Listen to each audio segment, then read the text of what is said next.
1 जुलाई यानी सोमवार से ही देश में 3 नए कानून लागू होंगे। देश के आपराधिक कानूनों में पहली बार इतने बड़े स्तर पर परिवर्तन किए गए हैं। 1 जुलाई 2024 को पूरे देश में नया आपराधिक कानून लागू होने वाला है। नए आपराधिक कानून की जानकारी पुलिस महकमे, सरकारी वकीलों तथा न्यायिक अधिकारियों को देने के लिए केंद्र सरकार ने बीते दिनों में काफी बड़े स्तर पर पहल किए हैं। सरकार का दावा है कि अंग्रेजों के जमाने के कानून को भारतीय स्वरूप दिया गया है। इसे लेकर विशेषज्ञों का कहना है कि अपराधों की परिभाषा, सजा की मात्रा में कोई खास परिवर्तन नहीं किया गया है, बल्कि आपराधिक प्रक्रिया संहिता में व्यापक परिवर्तन किए गए हैं। खासतौर पर न्यायिक हिरासत की अवधि और इलेक्ट्रॉनिक सबूतों को लेकर पुराने कानून की धाराओं के क्रम बदल दिए गए हैं। अब हम आपको बताते हैं कि आखिर नए कानूनों से पुलिस को कैसी शक्ति मिली है या फिर कैसी पावर मिल गई है। दरअसल अमर उजाला की एक रिपोर्ट के मुताबिक पुरानी सीआरपीसी में न्यायिक हिरासत यानी जुडिशियल कस्टडी की अधिकतम अवधि 14 दिन की हुआ करती थी।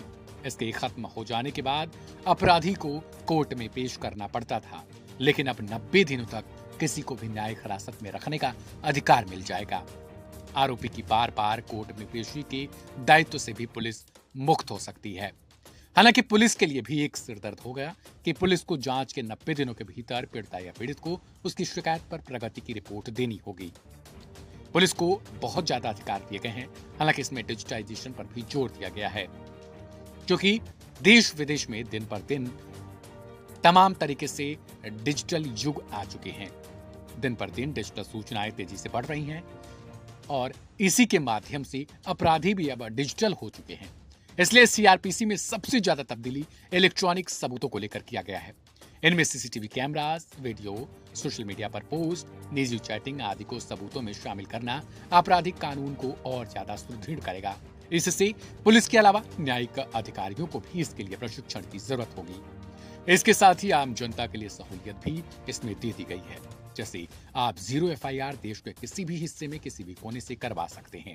इससे वहां की पुलिस आपको वंचित या फिर मना नहीं कर सकती है। बता दें कि आप व्हाट्सएप और टेलीग्राम या फिर ईमेल जैसे माध्यम से भी एफआईआर अपनी दर्ज करवा सकेंगे।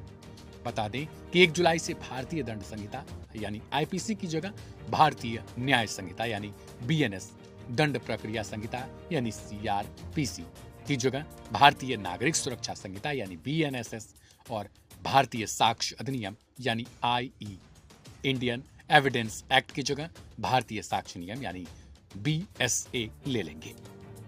बहरहाल इस नए कानून को लेकर आपकी क्या राय है और क्या ये नए कानून से पुलिस को आपको लगता है कि पावर ज्यादा मिलेगी, उसे कमेंट बॉक्स में जरूर लिखिए। ऐसे ढेर सारी खबरों के लिए चैनल को सब्सक्राइब करें और बेल आइकन को जरूर दबाएं।